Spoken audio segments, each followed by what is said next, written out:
क्या आपने कभी सोचा है कि देश की सेना में सेवा करने वाला कोई जवान रिटायर होकर क्या करता है?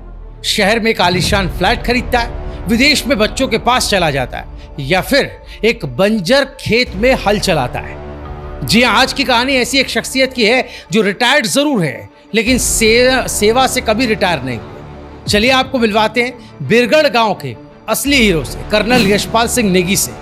नमस्कार, आप देखना शुरू कर चुके हैं रायशुमारी, आपके साथ मैं हूं भुवन शर्मा। दोस्तों, वीडियो में आगे बढ़े उससे पहले आप सभी से गुजारिश है कि अगर हमारी ये पेशकश आपको पसंद आए तो इसे लाइक करने के साथ साथ शेयर भी जरूर करें ताकि ये जानकारी ज्यादा से ज्यादा लोगों के बीच पहुंच पाए। अपनी राय हमें कमेंट जरूर करें। कहते हैं एक सच्चा सिपाही देश की सेवा सिर्फ वर्दी में नहीं करता है, जब वो वर्दी उतारता है तब भी उसका हौसला, उसका जज्बा और उसकी सेवा भावना थमती नहीं है। और यही साबित कर दिखाया उत्तराखंड के एक छोटे से गांव बिरगढ़ के रिटायर्ड कर्नल यशपाल सिंह नेगी ने।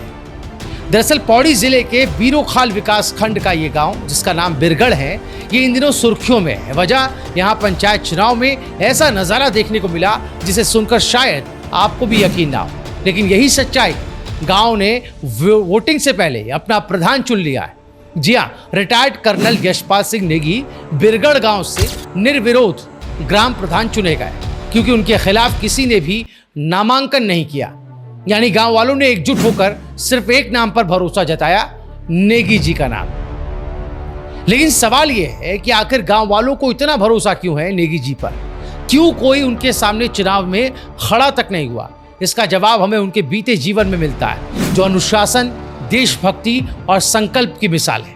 कर्नल नेगी का सफर सिर्फ वर्दी तक सीमित नहीं है। 1981 में भारतीय सेना में भर्ती हुए, गढ़वाल राइफल से शुरू कर सेना आयुध कोर में सेकंड लेफ्टिनेंट बने और फिर कर्नल तक का रैंक हासिल किया। 2016 में रिटायर हुए, लेकिन 2020 तक री एम्प्लॉयमेंट के तहत वो अपनी सेवा करते रहे। यानी करीब 35 साल देश की रक्षा के लिए अपना जीवन समर्पित किया।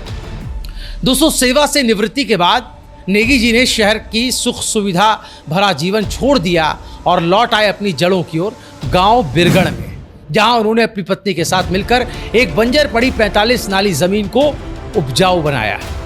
सोचिए, वो चाहते तो किसी शहर में बस सकते थे, लेकिन उनके गांव की धूल और मिट्टी को उन्होंने चुना। सिर्फ इसलिए नहीं कि उनका जन्म स्थान था, बल्कि इसलिए क्योंकि उनके लिए ये सेवा का नया मैदान बन चुका था। आज उसी जमीन पर जौ, मक्का, मंडुआ, सरसों और हरी सब्जियां लहला रही हैं। खेती ही नहीं, ये उनके आत्मनिर्भरता के मिशन का भी हिस्सा है।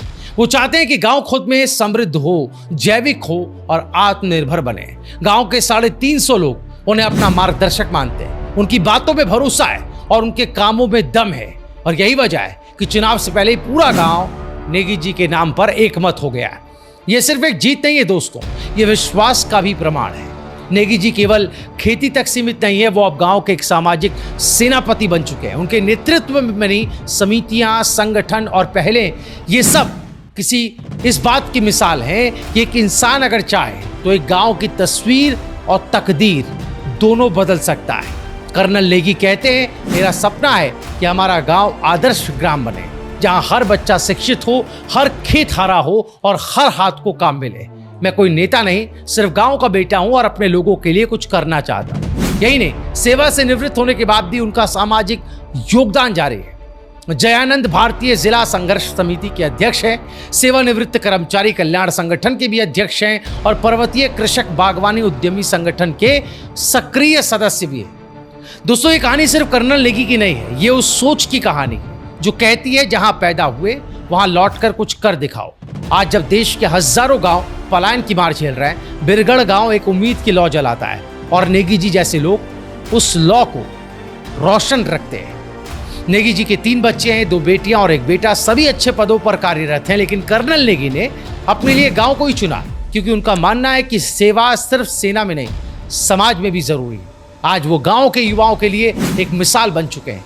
वो दिखा रहे हैं कि पहाड़ों से पलायन नहीं बल्कि पुनर्वास का समय है, कि गांव में भी सपने देखे जा सकते हैं और उन्हें साकार भी किया जा सकता है। कर्नल यशपाल सिंह नेगी का यह सफर हमें बताता है कि असली नेतृत्व चुनाव से नहीं, कर्मों से बनता है। और अगर हर गांव में एक ऐसा सिपाही हो तो पूरे देश को आगे बढ़ने से कोई नहीं रोक सकता है। नेगी जी को सलाम है और बिरगढ़ गांव को भी, जिन्होंने असली नेता की पहचान की। इस बारे में आपकी राय क्या है, जरूर कमेंट करें। कर्नल नेगी की इस कहानी से अगर आप भी प्रेरित हुए हैं और आप चाहते हैं कि उत्तराखंड के कोने कोने तक ये संदेश पहुंचना चाहिए, तो इस वीडियो को ज्यादा से ज्यादा शेयर करें। धन्यवाद।